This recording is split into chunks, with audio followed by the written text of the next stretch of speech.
what's up everybody, welcome back to the Blend R. Today I'm going to read SB19. Okay, let's get started. Sobrang nakaka-pressure kasi itong dam. Sa totoo lang.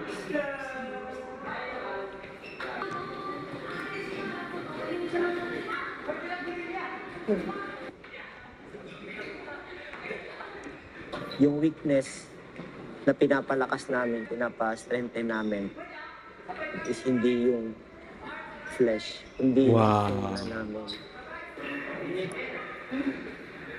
Wow,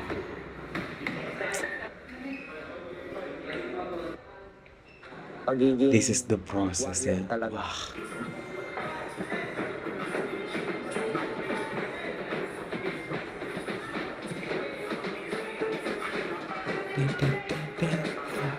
Copyright.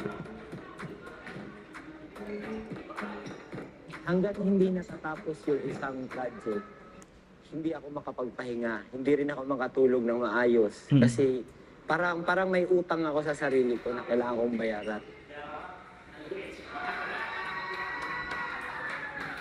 This is the biggest comeback ever. Oh, come on, Pablo already said it. Ano ba kanya? Yes, Long V or short V? Long version na para kompleto. Para masaya. Same lang naman.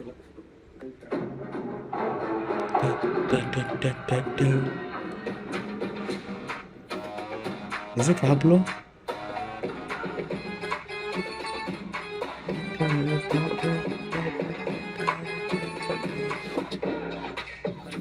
Wow, Ganda nung pasok I'm nung so glad that I watch this Marami video, siyang the transition process. sa dynamics eh.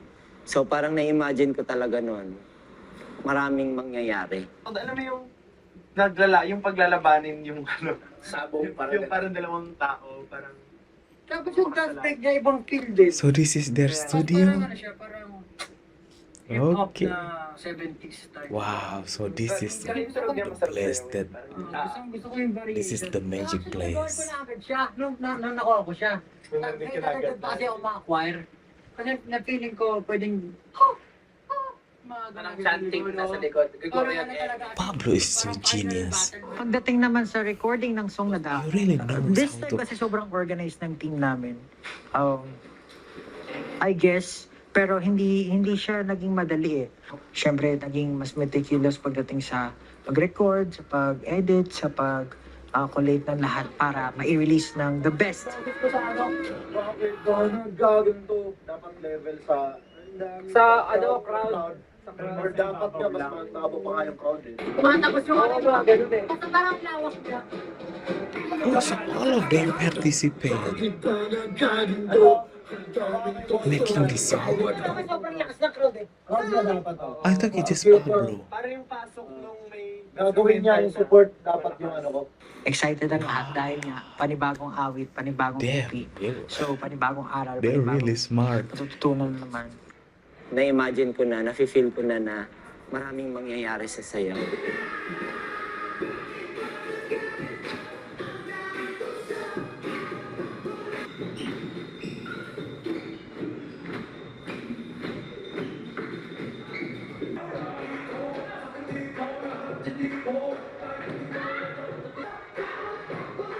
The energy though.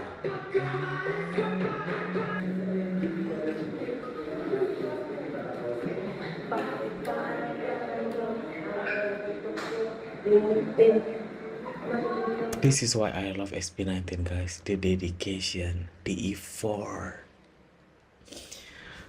from make this song, from wrote this song, choreography, everything. Wow.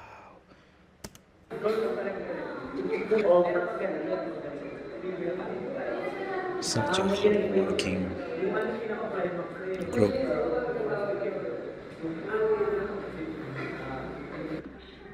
Bat ba? So yung bat ba, bigla siyang susulpot. Sobrang nakaka-pressure yung part na yun. Dapat medyo weird siya. Sa sobrang inis na inis ko kasi wala na akong maisip. Parang na akong nagtatantrum sa loob-loob ko. Parang nakakainis naman to. Tapos pa-play ko na naman. Hanggang sa nainis na ako, parang naisip ko yung parang bata na hindi binigyan ng laruan. Nagtantrums ako sa mall, tapos mga ganun-ganun ako. Yung parang, yung ganun. So parang ganun yung feeling. So parang naging ganun siya. Ba't ba? With the choreography, sobrang pinagtuunan ng pansin ni Kuya Jay. Parang sinabi ko ng kalawa, so parang pinapakita yung lawak sa yung power dito. Parang mas lumawak yung dalaw. Kaya, ginagyan ko nila. Yung peacock symbolism din siya ng rebirth. May papasok pa natin. Dinamit ko yung mga old. Kripo, saka breaks. Yung gano'n, Yeah. kalimutan nila SB. Sa mga may win-worship, parang gano'n, SB. Oh, that's like shit. Hindi naman ako mahilig sa mga ibang games, pero may mga tinry akong games. Hindi ko alam kung makakatulong ba siya sa akin o hindi. Tinatry ko na lang, baka kasi makatulong. Later on, dun mo na lang siya na nare-realize na, itong part pala na to. Dun siya inspired sa na nilaro ko. Si Pablo, yung gumanon siya sa likod ng dancer, gumanon siya. Kusa siyang na-apply kasi nga, binuhay ko nga yung sarili ko. Sa parang nasa loob ako nung game. Love that idea though.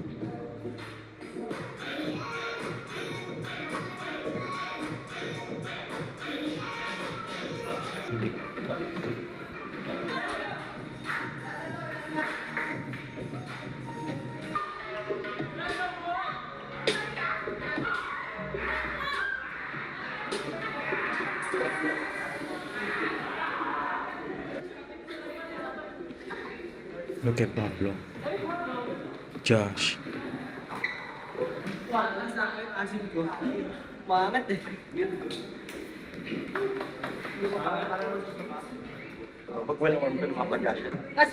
Yes, it's challenging for us din kung paano namin siya kailangan i-absorb and paano i-sync as one.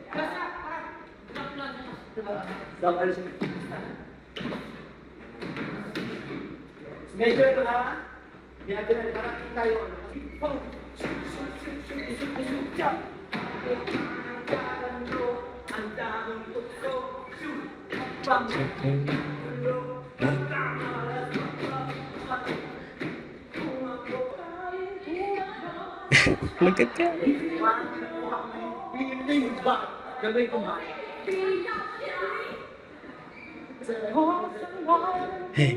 Hey, come on, Ken, feel it.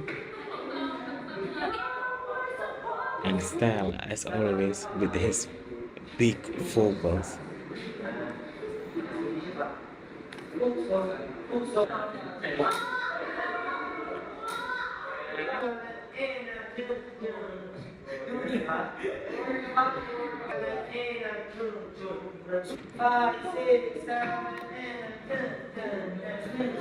Hindi kailangan na masundan mo mismo yung detalye, but of course, masync mo yung emotion, yung proper execution, dapat nandun siya.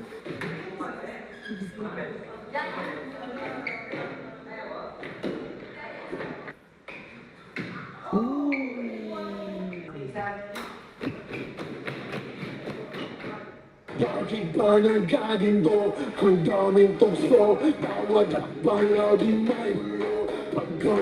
Explore, mag-take ng risk, maraming sacrifices. So, dun, yun yung mahirap. Wow, this video make me realize that the choreography is really hard.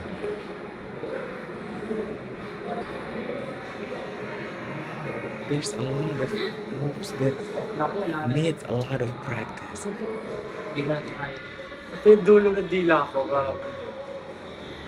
Pili ko di mo pa nasasagad yung Ang kakalabanin mo talaga yung ginawa mo kahapon.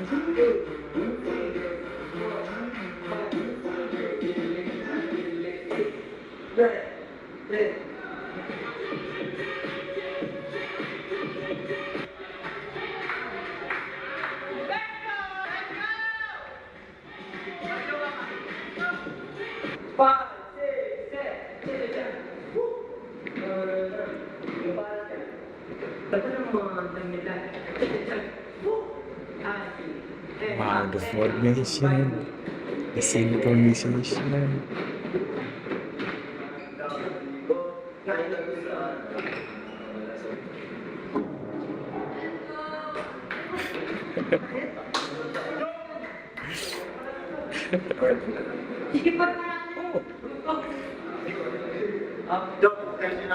Pagka pinanood mo yung dance, storytelling din siya. Makikita mo yung elements nung mismong music doon sa mismong choreography.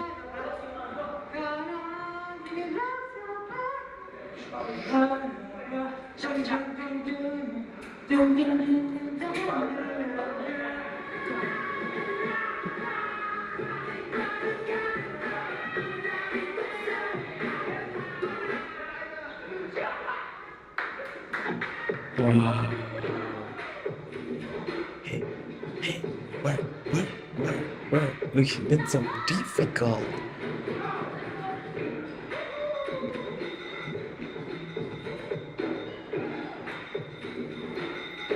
Wow. The footwork. This choreography is so hard, guys. It takes a lot of energy.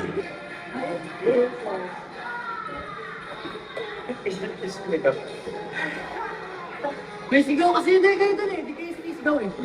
Meron yung ibang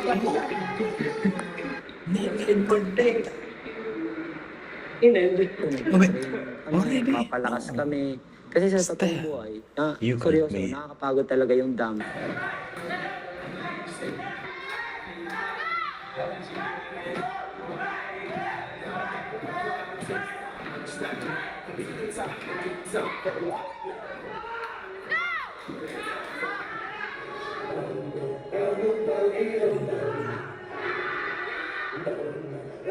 Pero dahil sa training, paulit-ulit siyang ginagawa, mas nagiging natural na lang siya. Yeah, So, ang challenge that's doon, why you should ready ka bang mag-commit? Stretch mo lang.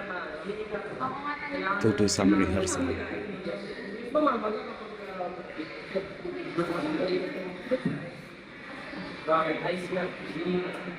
Kasi kung may gawin na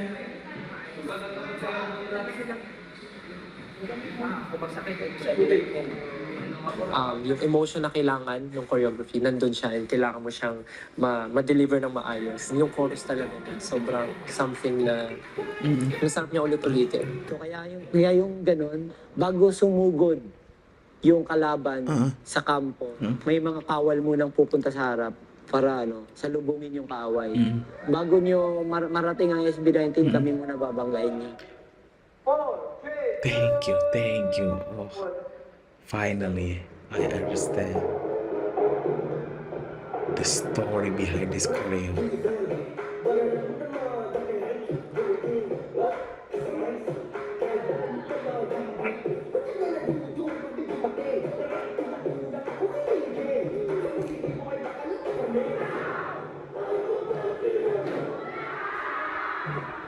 Ooh, they.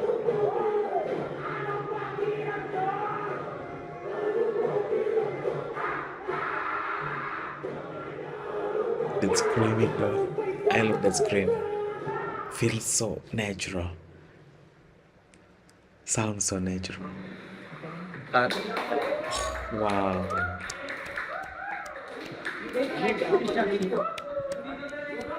I'm so proud of them.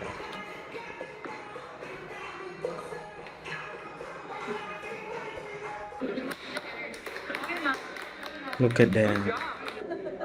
So exhausting, guys. First take lang yan ha. The best take na yun. Kasi simula at wakas nga, kinolek ko yung movement ng mga dating songs. Lamang pa sa chug-chug-chug. That's to eh? why What? I was May like, parts sa okay, what na I've meron seen ganito. this Yung choreo tug-tug-tug, before. yaw. Ano yun eh? Right. Feeling yun ng Gento before eh. Gento. Na Gento! May story lahat, hindi lang siya ginawa yung step na to, Finally. parang sabi, mukhang maangas to, hindi ganun. Talagang meron siyang meaning, every detail, encrypted siya sa lyrics with the dub choreography. Parang nafe-feel ko siya talaga kung paano ko pinapakinggan and paano ko na-absorb yung music itself. Ganun din yung nafe-feel ko every time I perform the choreography. Matagal-tagal na din ako sa industry na nagtuturo ng mga artista, hindi sila nananatiling ganun. Gusto nila nag-i-step up para na silang athletes.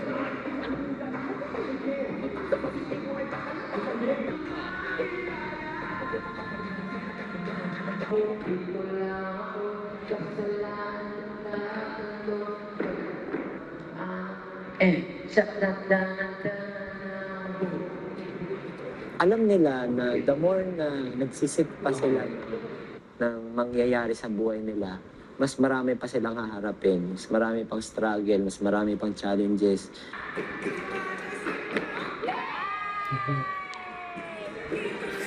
Love the way the team hyping them up. You need that energy. Nakakapagod kantahin, nakakapagod din siya sayawin. Pero pag pinagsabay mo yung nakakapagod sayawin, tsaka nakakapagod kantahin, talagang pagod ka na nun. Pero sila, pinakita nilang kaya namin ito. May mga parts na nakakahinga na, nakakapagod na, There are tapos parts. There's namumutla na. some Kumbaga, of, may mga ganun. there's a lot of Ngayon ko lang parts siya actually. na-experience sa harap But ko. they're Lang isang SB19. beses, kundi kada training. Hindi sila maarte. They can handle it. Thank you sa lahat ng nakasama sa lahat ng journey. At lalo na sa mga 18 na sumuporta.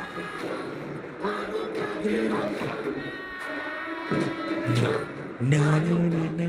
Copyright. Do, do, do, do, do. Do, do, do, do, do.